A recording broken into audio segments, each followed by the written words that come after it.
Welcome to Revolutionary Optimism. Issues like economic hardship, a teetering democracy, and the worsening climate emergency have left many Americans feeling more despair than ever. Fortunately, physician, humanitarian, and social justice advocate Dr. Paul Zeitz has identified revolutionary optimism as a new cure for that hopelessness and cynicism. Once you commit yourself as a revolutionary optimist, you can bravely unleash your personal power, #unify with others, and accelerate action for repair, justice, and peace. On this podcast, Dr. Zeitz is working to provide you with perspectives from leaders fighting for equity, justice, and peace, on their strategies for overcoming adversity and driving forward revolutionary transformation with optimism. In this episode, Dr. Zeitz is talking with Vinay Orekondy. Vinay Orekondy is an attorney, mediator, community organizer, advocate, and coalition builder. Originally from Australia, he immigrated to the United States in 2019 and is now a U.S. citizen. Over the past 2 years, he has committed himself to building a citizen-driven democracy, where he is weaving together nonpartisan democracy networks and hubs to take joint action. Vinay wears multiple hats these days, as he is a co-chair of the Braver Network at Braver Angels, a network of inter-partisan leaders dedicated to civic renewal. He is co-founder and partnerships director at Better Together America, a national network of civic hubs and state convening platforms aiming to unify efforts and engage citizens in deliberative democracy at the local, state, and national levels. And he is also a senior advisor of the Grand Bargain Project, which is designed to unite Americans around a practical plan to advance 6 objectives, including economic growth, health, and education, that 90+% of citizens see as critical to their future. Finally, Vinay serves on the advisory group at #UnifyUSA, the inter-partisan citizens' assemblies movement aiming to hit refresh on the U.S. Constitution through citizens' assemblies, co-founded by your host, Dr. Paul Zeitz. Today they're asking, how can collective citizen action refresh our Constitution and create a citizen-driven democracy? And what will it take to get there? Here's your host, Dr. Paul Zeitz. Hey, Vinay, welcome to the Revolutionary Optimism podcast. It's so great to have you here. Please, let's start with a bit about your background. Tell us what you were doing back in Australia and what led you to pop up over here to the United States. Okay. Oh, thank you. Thanks for having me on. So my background, I've been around the political space for a long time, mostly in Australia for some 17 years or so, sort of jumping between law and policy and all community organizing. What actually got me to the United States was kind of random, actually. I mean, I'd always had ideas of coming to the US, but then it was the green card lottery which brought me here. Oh, you won the lottery. Wow. Yeah, and I actually didn't even know I was in it at the time, which is the funny thing. I had lived here for a year many years ago, then entered once, didn't think I'd win, but then it turns out my dad had re-entered me several times. So I thought, okay, 9 years later, thinking it was a scam, it turns out it wasn't a scam. And yeah, I decided, okay, I'm going to take this out. So I got here 5 years ago and recently became a US citizen. Fantastic. That's amazing. So you've been working in the political space in many different ways. When you arrived in the United States, I think you were focusing on what aspect of our democracy, and how has the last few years evolved for you? So I actually started here in the electoral space, just working on election campaigns. In fact, my first job in the country was working on a presidential campaign in New Hampshire. And then after a period, I went and sat at the bar here in Vermont, and I think it didn't take me long to realize that the electoral system here is honestly poison, and it's so damaged here. So I used my political skill set. I just couldn't keep doing it, right, in its current form. So I used that political skill set and made the switch to electoral reform, specifically spending the last couple of years working on ranked choice voting, and was working on campaigns in Seattle and in California. Most recently, the campaign in Washington, D.C. It was during my time in the ranked choice voting space that I kind of discovered the broader civic renewal space in the United States. And that's where I've been really focusing my energy over the last year, is that larger civic renewal and nonpartisan democracy space, and how we can kind of bring that together as a movement at a time where it needs to be a unified movement. Yeah, great. Well, I want to dig in a little bit. Can you explain your perception of the US electoral system? You said it's poisoned. And could you give us like a perspective? Like, how does our system compare to the Australian system, for example? Is ours more poisoned, or is Australia messed up too? Or what do you think are the unique detriments of the US system at this point? Yeah, and look, to be clear, there are many things that the US system also does better than Australia. So and I think that I often tell Australia when I talk to them, we should learn from that. But it's okay. So there are a couple of ways I can answer this question. One is the electoral system itself, and then there's a sort of cultural underpinnings that shape it, right, and shape the flavor of it. So to start with the simpler question of the electoral system itself, the biggest difference, we have a multi-party system in Australia, right? And we don't have one here. And the reason for that comes down to two reforms fundamentally that we have in Australia. One is ranked choice voting, right? And the other is proportional. So the whole country has ranked choice voting. Correct. The entire country has ranked choice voting for every single election, right? Now, we also, for some elections, usually our Senate elections, both on state and federal level, have proportional representation combined with ranked choice voting. And that's an incredible reform, right? It's not easy to explain what that is, but it's been statistically proven over and over and over again to have the best outcome for voters. So all of this incentivizes between ranked choice voting and proportional representation. A lot of third parties are set up. It's not hard to set up a party, and they often win. They often win elections, right? We still have two major parties, but they're very much kept in check, and have to form coalitions with smaller parties. People are willing to donate both time and money to smaller parties because they know they have a shot. So that's the electoral system where I think it is better. And aren't all citizens in Australia required to vote? They are. Truth be told, it's not always enforced, but and sometimes it's a relatively small fine, which isn't always enforced. But having said that, our voter turnout rates are 89%. Used to be even higher. It used to be 95%. And we're at 55% here. Yeah, I think that's voters. Even for a high turnout election. Yeah, that would be a high turnout rate. Yeah. Yeah. So it's a significant different amount of people that are participating in the electoral process. So that seems significant to me. Yeah. Yeah. And I think, look, I'll be honest, there's arguments both ways around compulsory voting, because the people who do show up are not necessarily engaged, right? They haven't necessarily thought about why they're there. One effect of it is actually tends to be keep the status quo going, right? Because people who aren't self-motivated to be there will be like, well, let me just vote how my parents voted, right? So it does slow radical change down, for better or for worse. The jury, at least for me, is still out on whether that form is a good one. Got it. Thank you. So you were going to go to electoral reform and then the cultural environment. Yeah. Yeah. So I think I'll just be blunt about it. Our politics is far less toxic in Australia. Far, far, far less toxic. And I think a good chunk of it is because there are other outlets. Because ranked choice voting does allow other outlets. If you've got a really strong opinion, you just tend to go that's separate from the major parties. You just go set up your own party. It's not that hard, and you have a decent shot at getting a representative elected.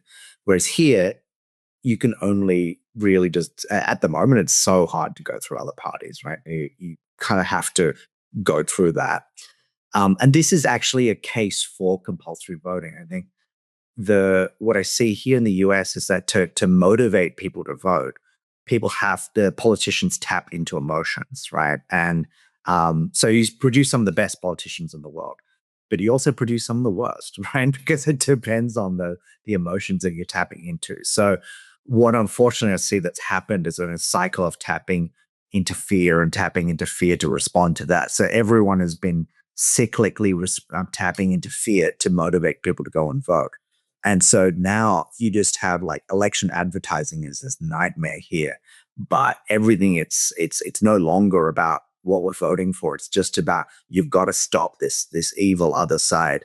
And so that cycle, this is nothing new. Like this has been going on in the US for a long time, but we can see that the consequence of it now is this sort of fear Well, imbued yeah, let system. me ask you something because while that's true, it's part of American culture over the long haul. I do think that since Citizens United got implemented, where there's unlimited dark money flowing into the political parties, that has increased the polarization. So I wonder, does Australia have some controls on corporate and private dark money influencing elections? Because that might be a big distinction between the two.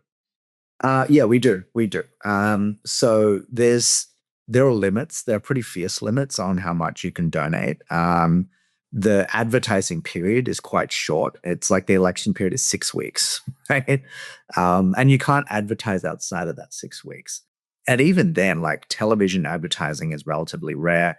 A lot of money gets spent on getting out the vote here, right? So between that sort of motivating factor and like literally going out and knocking on doors and dragging people in. So I mean, I guess as I'm talking, this all sounds like a good case for like compulsory voting, but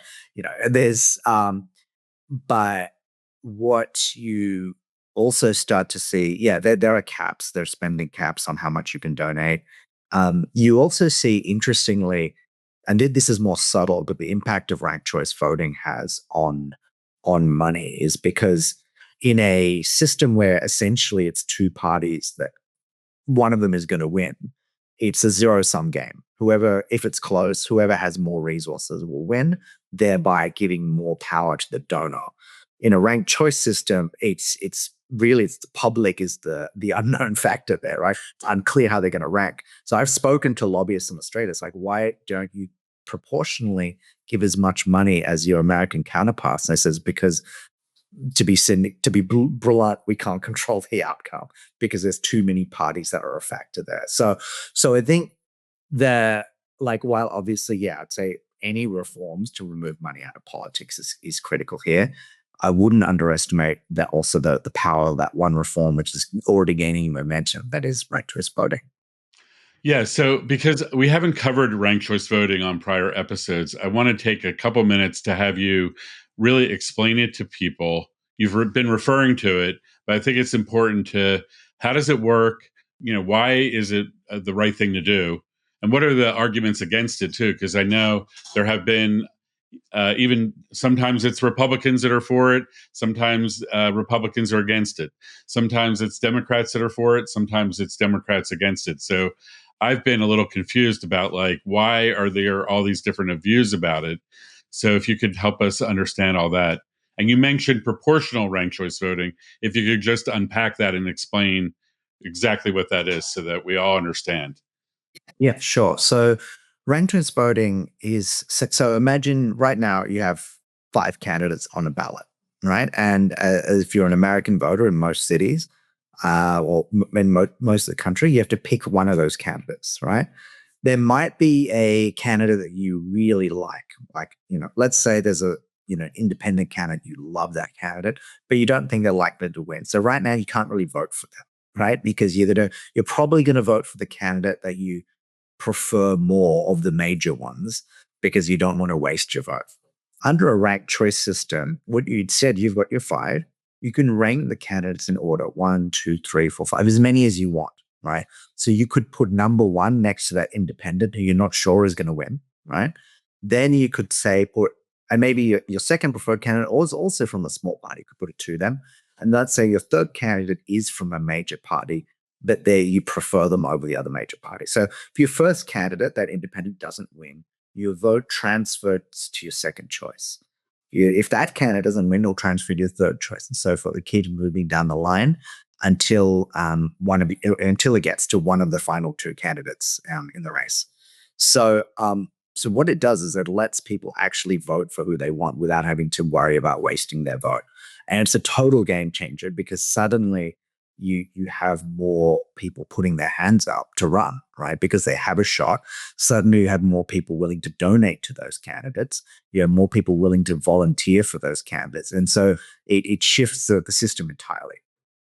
You also said the major donors might be less likely to fund like the one horse that they might want to win because because it becomes more unpredictable in terms of how candidates rank in Correct. Yeah. Yeah. through ranked choice If voting. it's essentially between two people, then whoever, and it's close, whoever has more resources will win, which puts huge amounts of power in those donors' hands. I'll try and give a cool, very quick explanation of proportional ranked choice. Is that what it is? Is so right now you have, each, let's say Congress. Each Congress has districts that are well, often gerrymandered, right? What proportional representation is, it would take, instead of one representative per district, you just get rid of districts and you'd have, each state would have I don't know, however many representatives has. So let's say, how many representatives does Maryland have, just off the top of I your head? think it's like 12 or 15. Okay, let's say it's 12, just for instead of 12 separate congressional districts, you'd wipe that out, and everyone would vote for all 12. Everyone in the state of Maryland would vote for all 12 at once. So, and the way it's done is that each party or group would offer a slate of 12 candidates, right? It's like a block. And you can, so that's the first concept, is block voting, and that's what they do in Europe. Is that now, you can, just pick a block. Now, when you combine that block voting system with ranked choice, it's incredibly powerful, because what you can do is you can rank between blocks. Like, hey, I prefer the Green Party over the Democratic Party over these independents, or whatever order. But also, and this is where it gets a bit complicating, you can rank between candidates across the blocks. So, for example, let's say I'm generally a Democrat, but I really like Dr. Paul Zeitz, the independent candidate, right? So I might go to the independent slate and say, put one for Dr. Paul Zeitz, and then I'll go 2, 3, 4 for the rest of the Democrat candidates. Then suddenly, oh wait, actually, you know what? Before those other Democrats, I like this Green Party person. So I might jump back again and rank that. So you could just jump around. And so there's a lot of flexibility, and it gives huge options to votes. Now, I understand we're being realistic. It's going to take time to explain the concept like that. And that's where the ranked choice. Does that exist anywhere in the United States? It does. It does. So Cambridge, Massachusetts had it for years, but Portland, Oregon just implemented it, like proportional ranked choice voting. Correct, on a city level. Yeah, on the city level. Wow. Yeah. And how many states have ranked choice voting now? So there are statewide, there's 2 states that do it for nearly everything. Maine does it for actually everything, including presidential, I believe. But Alaska for everything except a couple of federal elections. On a local level, the last I checked, it was up to about 74 or 75.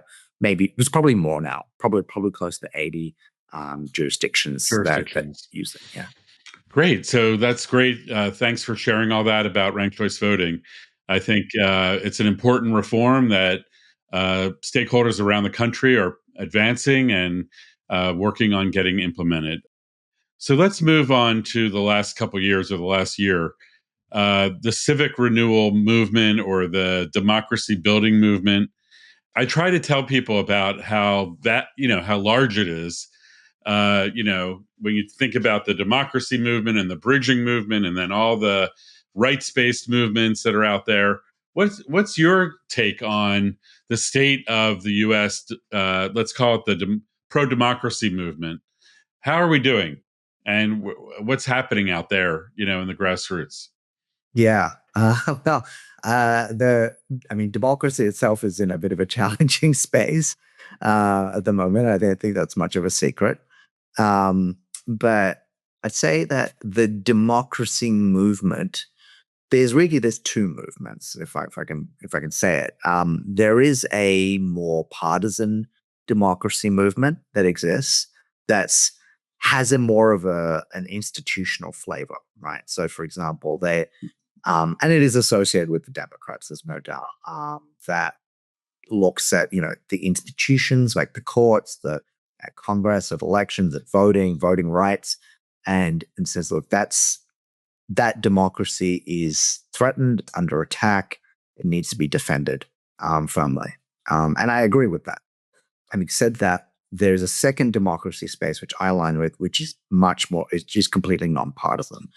And it sees the importance, the vital importance of that space, but it also looks at, redefines democracy as community, right?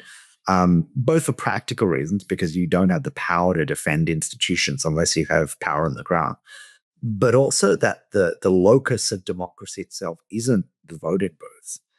In this space, the locus of democracy is in the community itself, right? When people to come together to to do any number of things, from like community building activities, but most obviously when they come together to make decisions, when they engage in deliberative democracy, as opposed to representative democracy. So, and that is a space that is more willing to be critical of institutions, right? Or at least what the institutions have become. Because even before now, like, it's arguable that it's questionable whether this even was a democracy to begin with, given how much money had an influence on the state of affairs.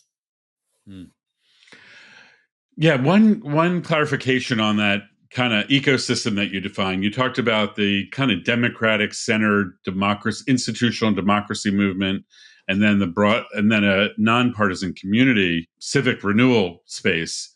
I understand that. I would also say, or let me ask you, do you think there's also like a counterpart to the duopoly has its ecosystem? I think, where you have the whole democratic architecture, fighting its perspective, and then you do have a Republican counter perspective, and that is institutionalized. There's large think tanks and networks, and that's where a lot of the dark money is also conflated into those movements too, I would say. So that's like the dominant flow of funding and money that's trapped in this duopoly. Yeah, and the Republican Party is a complex creature at the moment, in the sense that, I mean, it's getting simplified, I suppose, but it's like, and they have a reasonable case to make that they are Democratic. I mean, they did win the election, right? And that there is a case to be said about populism being democracy, right? Like that, if these people want this, then surely that is democracy, right? But you also have to say that while not caring about guardrails, right?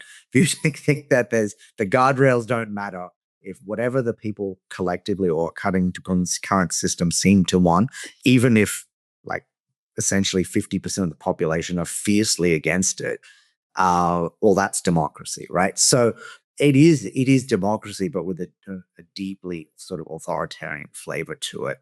Where we're caught in, really, if we zoom out for a moment, is between this sort of institutionalist vision of democracy, which is, it's about the institutions themselves and they're incorruptible and they're wonderful. And that seems to be the perspective that the Democratic Party had adopted, which I call the sacred halls of Congress view. And then you've got with the Republican Party, which is their view is, well, democracy is like whatever impulse the people have, however ill-begotten or however much it doesn't care about consequence, right?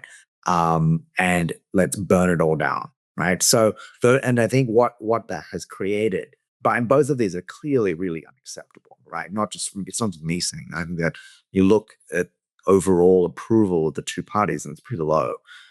It's created space for the civic renewal movement, which is fundamentally about, well, how do we reinterpret democracy as closer to us, right?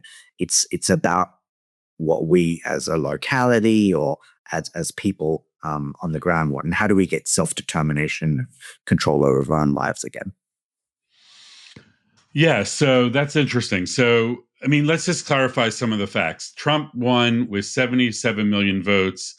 The Democrats, Kamala Harris, had 75 million votes, and there were 90 million eligible Americans to vote that didn't vote. So Trump only got 30 or 31% of the vote, and that's the mandate. So it's a minority of eligible voters that actually brought this government into power. So I think the prior conversation we just had about the flawed, money in politics, the lack of participation, and all those other things that we discussed are, led us to this situation. And you're saying that because of and actually a really important statistic is that the majority of Americans are now independent as opposed to being affiliated with either the Democratic or the Republican Party. So in my mind, I'm thinking that the Republican Party is pretty fractured. You have the MAGA elites and MAGA forces that are controlling the government. Then you have the people, the MAGA people, which I think are distinct. And you're going to see a lot of MAGA remorse emerging from the MAGA citizens. You also then have principled Republicans who don't buy into the MAGA at all. They're the anti-Trump Republicans. There's a lot of them out there, and they're very disenfranchised right now. And even in the Democratic side, you have a big split between moderates and progressives. The party has not figured out how to unify itself, and it's very fractured right now. I think all those factors are contributing to what you defined as this emergence of a civic renewal space that is like people are waking up at the local level. We got to take this on ourselves, and citizens have the opportunity and maybe the responsibility to lead more proactively, be more civically engaged. And I really want to touch on your work with Braver Angels and the Braver Network, because I think of them as a really important model. Can you talk about the work of Braver Angels and what the vision is, or what you're hoping to achieve with the Braver Network in this new phase of reality we're in? Yeah. But just before that, I want to take a phrase you use and say that citizens have the opportunity to bring it down to the local level. I'm going to say go a step further. It's going to be a necessity. We're at this place where government functions are being shredded, right? We're going to have to look after each other, and there is no government fallback in many cases now. So we're going to have to figure out how to look after each other on a community level. There's no other way. So to answer your question about... Thank you for clarifying that. It's very important. Right. We're seeing the shredding of the federal government now. Elderly are waiting in lines at Social Security offices to get their checks. So it's going to be required. I want to just emphasize this point. Community resilience is going to have to be centered around communities supporting each other. And that's been kind of lost a little bit as we've all depended on the government to serve us in a way. That is collapsing, as you point out. So it is a necessity. I agree with you. Thank you for making that distinction. Yeah. No problem. So should I give it a little brief touch for your audience of what Braver Angels is? Yes, please. Yeah. So Braver Angels is the largest depolarization and bridging organization in the country. While they've been around for sort of the exact time I'm a little unclear on, but I know that, and many of the, really their goal was to heal the red-blue divide, right? Their goal was to heal political polarization, and they've grown very quickly, right? Understandably over the last couple of years. And the way it's structured is it's structured in the form of alliances, like local chapters essentially around the country. And many of their events, they really, really strive, especially amongst the speakers, right? If not the attendees, but certainly amongst the speakers, strive for red-blue balance, right? Because they want to make sure that it's space where people can feel comfortable speaking their views, provided they sort of do so within a set of parameters of how you address each other and so forth. So a space to make your views said and be heard, right? And also to challenge your own perspective. Like I think that's a big goal of Braver Angels as well, is to kind of create the sort of an environment that's calm enough for conflicting opinions to be heard, and upon which you can start to challenge your own worldview, right? Now, how, like the next part, part of it is where to from here, right? It's been very affected in what it does. So the question is now, how do we scale this movement? And one of those projects is the Braver Network. So I thought, the Braver Angels is focused on individuals coming together. But what if we had did the same thing with organizations? And many organizations are struggling with polarization, whether it be within their employee base or how to interact with the communities that they serve and so forth. So Braver Network is catering to all sorts of organizations, not just businesses, but faith groups, advocacy groups, and so forth. And there's potential there as well with that we're currently exploring, and still a relatively new entity about like how can the organizations be involved in the deliberative democracy process too. Yeah. So yeah, I have participated in Braver Angels, and I've really kind of dug in to understand it a bit. I really appreciate the way that they've done a deep dive in understanding like the ideological frameworks and the historical context of belief systems.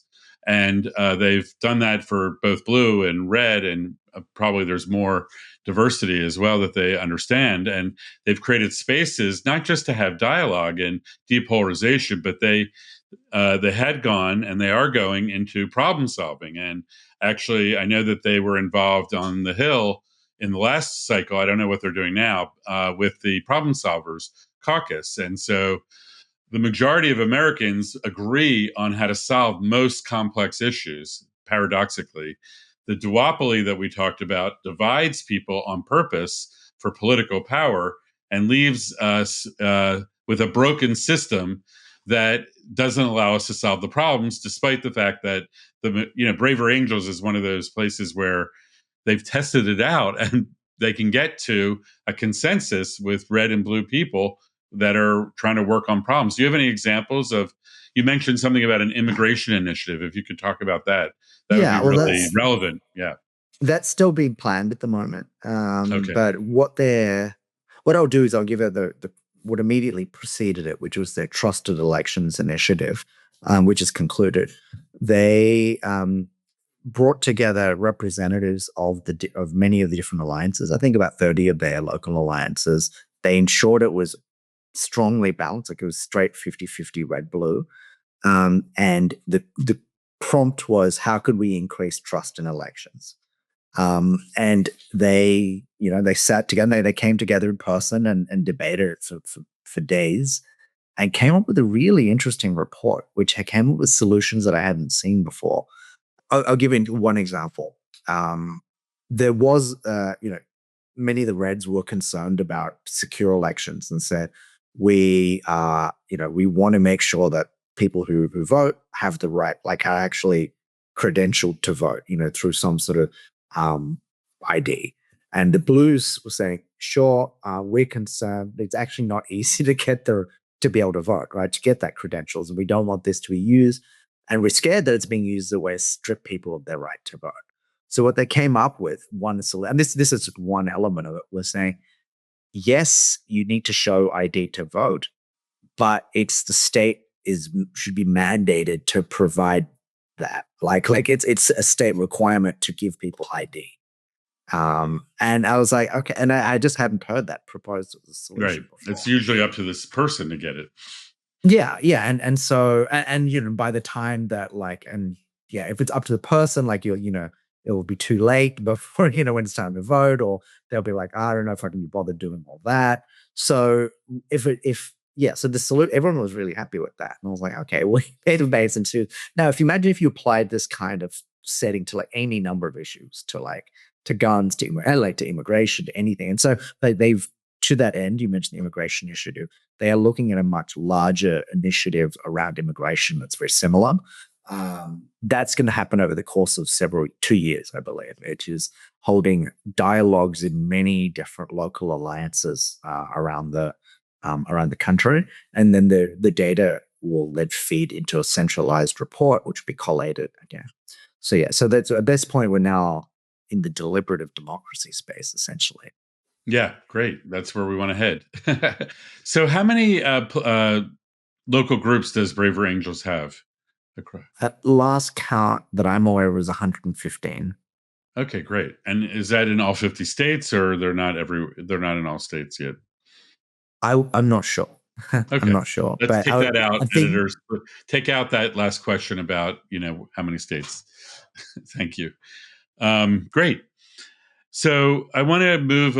I want to keep evolving with you and all the places that you're serving.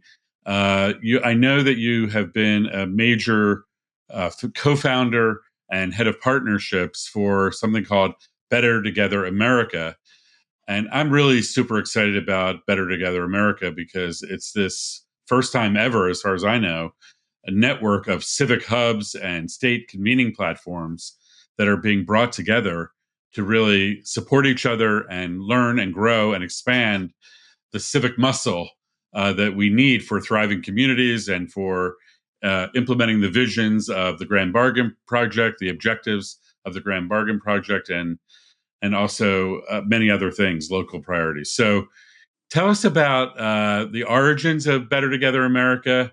I know you were in it from the outset, and where's it at now, and where's it want to go? Sure. So it's kind of gone through a couple of iterations, and I started thinking while I was working with the Make Choice movement about how do we pull this movement together. Like we're heading for a crisis. If not, we're not already in one. We need a really strong, non-partisan civic renewal movement and democracy space. A lot of I wasn't the only one asking this question. One of my co-founders, Caleb, was also asking this question, and we were. He was part of it, or was part of a group called the Inter-Movement Impact Forum, which is bringing people together nationally to figure out questions like this. One of the things we figured out quite quickly was that it has to happen on the local level, right? That's when actual movement building will occur. And there are many, many thousands of probably millions of people actually active in this movement through local chapters. Like how many people are in Rotary? How many people are in Brave Angels? How many people are in AmeriCorps, right?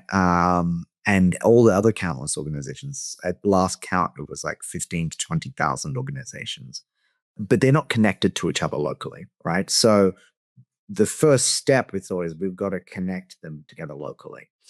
And that was the beginnings of a concept which we now call a civic hub, right? Which is the idea, is absolute basic of bringing together people from across the movement to even literally know each other exist, and then scale and coordinate their activities in that locality.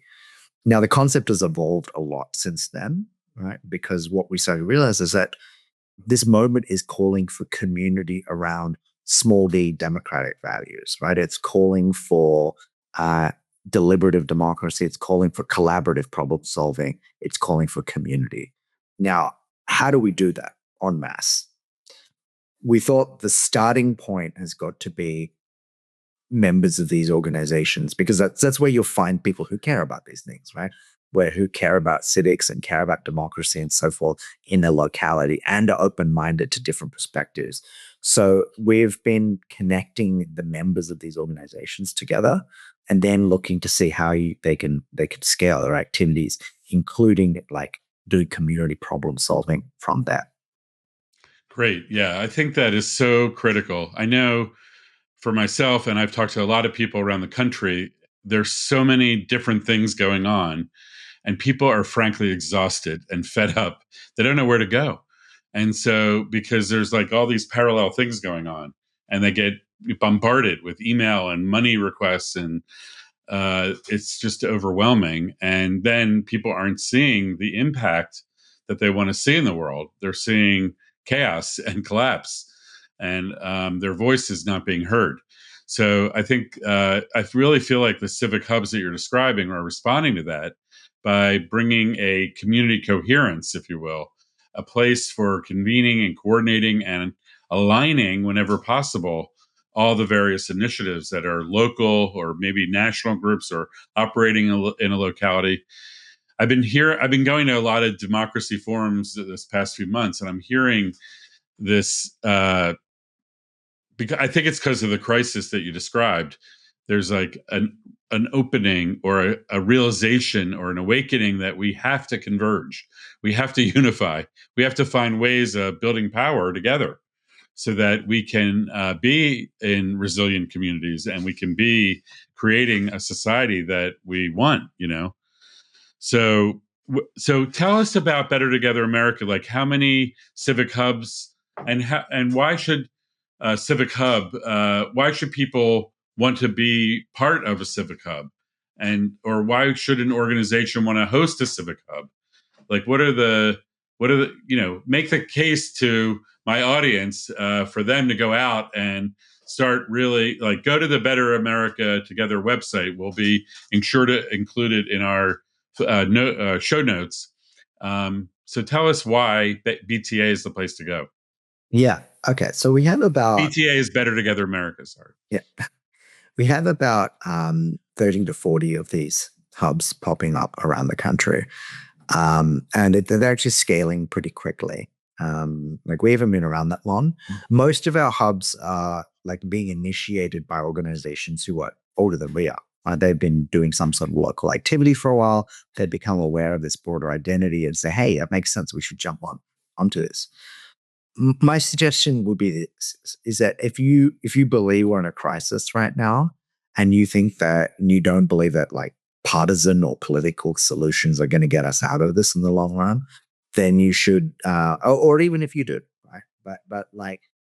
But if you do believe that we need to strengthen our community and strengthen our sort of civic connections with each other to ultimately get us out of all this, then you should be involved, right? Because that's our project here. Our project is to strengthen civic ties, both across partisan lines and outside of even necessarily political things as well.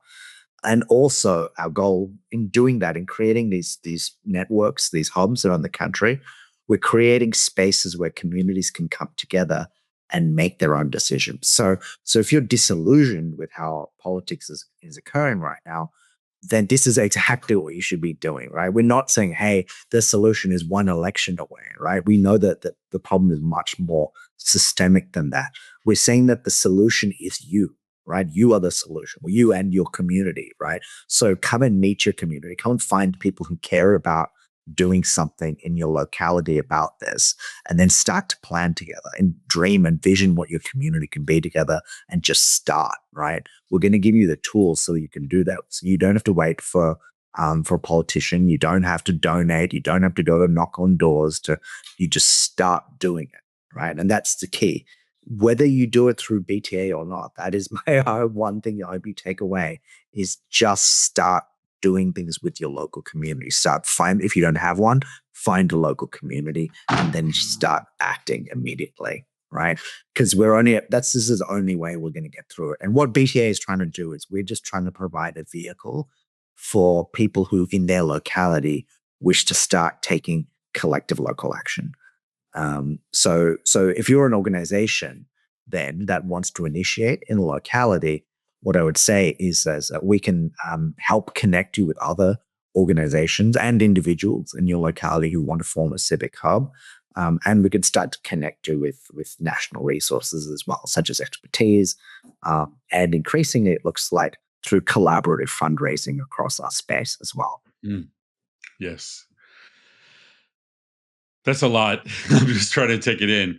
I think I want to clarify something here that's really important, which is that most Americans who are politically active focus their attention on participating in biannual, every 2-year or every 4-year elections, the presidential cycle and then the midterm cycle.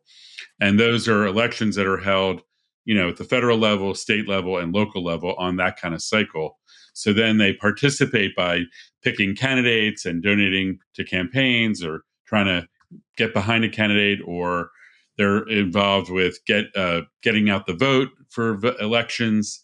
And I think what I'm hearing you say is that system is leading, that election-based system only is leading us to the situation we have now. And what you're offering for American citizens, or what's being built by American citizens rather, is these civic hubs at the local level, where citizens are coming together and realizing it's not just about these elected officials. That's part of our role as citizens, but we also have another role, which is to figure out how to build community resilience, figure out how to come up with solutions, do deliberative democracy, and possibly even host citizens' assemblies as one way of, finding out what a broad range of people believe the solutions should be. So that's a really important new lane, or or a lane you want to really expand and strengthen. Do I have that right? Yeah, yeah, and I can frame it another way. Is that let's look at the word democracy, right? It's the rule of the people. It requires a demos, right? It doesn't. A demos isn't like going in as an individual into a voting booth, right? That's not a demos, right? That's and that's an individual right, and that's important. I don't want to say that that's not important, um, but we've been atomized, and we've like the problem is that by only associating democracy with electoral systems, we've allowed this atomization to continue, right? And our economic system is probably the primary reason for that atomization, right? So what's happened is that we now broken it. We have no, we often don't talk to each other except online where we're screaming at each other about politics, right? So as a result, we're all weaker, right? We've all become as powerful as just ourselves against this very powerful system. So even from a system perspective of I want to have power to do something, you have to find other people, right? And we've been told over and over and over the way you have that power is by donating to this other person, putting this an elected official on a pedestal, right? That should have never been the point. The point was always each other, right? So we've got to rediscover that, what it means to be each other, and then we'll have the collective power to reform the system in any number of ways that we want to. Okay, well, that's a good segue to #UnifyUSA. And I just want to acknowledge and appreciate your guidance and support of that effort that I'm very involved in. I want to share with you a kind of brief couple sentences about the way that we're thinking about it and have you respond to it, from a Unify USA perspective. The Constitution is the operating system of our government. If we don't rewrite the code, we'll keep getting the same broken outcomes, no matter who's in power. You can't fix a rigged system or a rigged game by changing the players, meaning changing elected officials. You have to change the rules. And the only way to rewrite those rules democratically is through citizens' assemblies, where everyday people lead the way. So I think that's resonant with the civic infrastructure, the civic hubs, and the civic nonpartisan spaces that you're pioneering and connecting and cultivating across the country. How does that relate to the next thing, which is really looking at the whole system and the root cause of our divide and the crisis that we're in with the rise of authoritarianism? Yeah, I mean, it comes down to this: is that how do we get to this crisis? Is because you had we've obviously been in need of systemic change for a very long time, obviously, right? And what are the two solutions that have been presented to us? One is, well, it's not actually possible. Let's just do whatever limited amount we can. I think that's very much been, and it's completely insufficient or and often harmful, right? But let's just keep, as long as the system is upheld, right? That's one option. Another is, well, let's burn it all down and rebuild it for one minority within one more group within that system. I think those are the options we presented. The need of this is democracy, right? So the only way you could change a system like that, other than like either of those options, is to build power. You have to do it outside of it, right? There's truly no other way. And this is what citizens' assemblies offer the chance to do. Because I mean, how could you, like if you think about it, it's a chicken and egg problem, right? Like, okay, I need to get enough people elected to change the system, but I can't get them elected unless we use a lot of dark money or something like that, right? And at that point, they're now bought into the system. So you literally cannot change it from within, Right? So the only thing for changing from outside, how do we do it? Right? One, we need to have a democratic process, citizens' assemblies, and two, we need to build power outside of it. So this is what the power of this campaign is using citizens' assemblies as a way to build power outside the system. Yes, agreed. Well said. I know that in my discussions, you mentioned Caleb, and you and I have discussed this. Like, the intention of Unify USA is to be ready and resilient. We don't know how the political system and the economic situation or what other disruptions might occur. We don't know exactly how things are going to unfold this year, next year, or beyond that. So, our intent is to be ready and resilient. So, if the conditions arise that there's a confluence of momentum of people at the local level, recognizing it's time to build a new system together, that Unify USA's vision of citizens' assemblies at the state level and then leading to a national citizens' assembly where a refreshed constitution could then be produced and agreed upon through deliberation and consensus building and involving the broader public through other forms of citizen engagement like polling and online conventions. But there's so many technology solutions that can be deployed at scale now. They're all sitting there ready to go. And that's our goal, is to be ready. So what do you think are the risks and challenges? And what do you think are the factors that are going to contribute to our eventual success of Unify USA's vision to hit refresh on the Constitution through citizens' assemblies?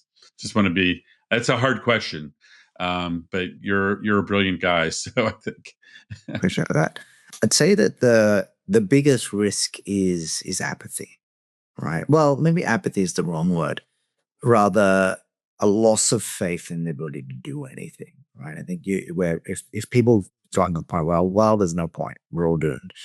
I'm not going to participate. I would say that is the biggest risk of all, right? Having said that, I'm not actually sure I'm seeing that, right? I see a lot of anger that's being channeled into a desire to do something, but to not do the traditional thing, right? Because people, like, the traditional thing hasn't worked. So the biggest risk, I'm not actually convinced is a real risk, right? I think we just have to capture. So maybe the other risk is that we've got all this energy to do something, and that we don't capture that energy, right? So we've got to move with speed, right? But we can't yet. At the same time, we have to move at a pace which allows us to demonstrate and do properly what an assembly looks like. For example, like if we can't move so quickly that the process is messed up, right? Because the country the project is trying to do two things. It's not only trying to hit refresh on the Constitution, it's also trying to introduce the concept of an assembly, right? And assemblies themselves are also pretty new to the United States, less so in other continents, but they're new here. So balancing that pace is going to be a challenge. Yeah. Yes. True. Agreed. And the likelihood of our being ready and resilient, what do you think about that? Who do you mean by we here? The movement, the citizens movement that's being built that are joining inter-partisan movement of stakeholders that are feeling like we need to be ready in case there's an opportunity to really bring forward a citizen-driven democracy.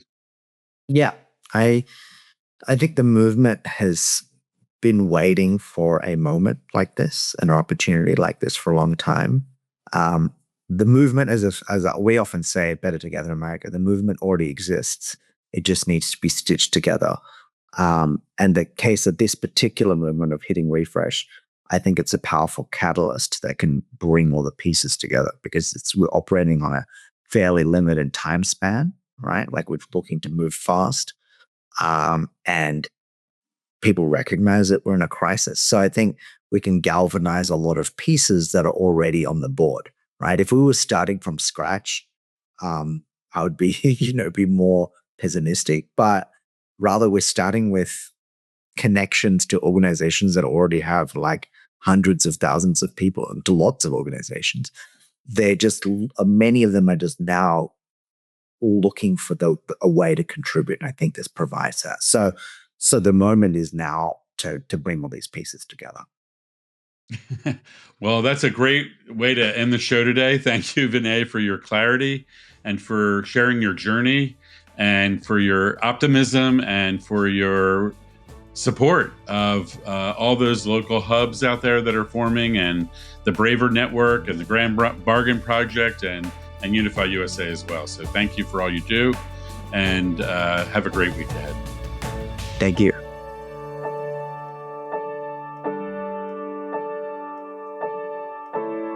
Wow, that was a fascinating episode with Vinay Orekondy, a lawyer and democracy activist from Australia who's now a U.S. citizen working on democracy here.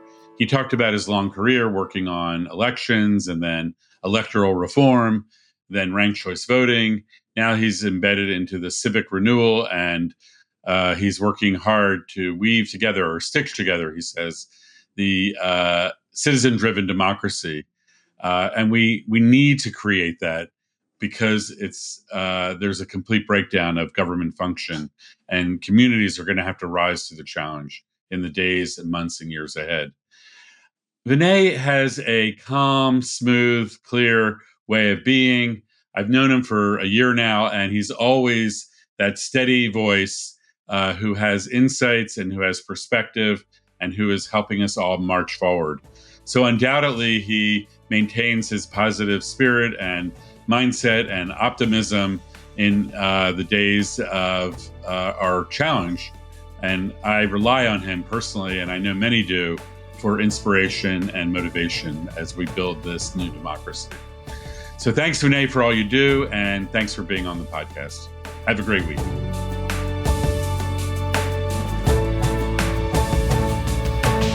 Are you ready to be part of the peaceful revolution? To learn more about revolutionary optimism, please visit revolutionaryoptimism.com. To get to know Dr. Zeitz, please visit drpaulzeitz.org. And to explore building movements, please visit unifymovements.org. If you like this show, be sure to follow on your favorite podcast app so you don't miss an episode. Revolutionary Optimism, transforming the world one episode at a time.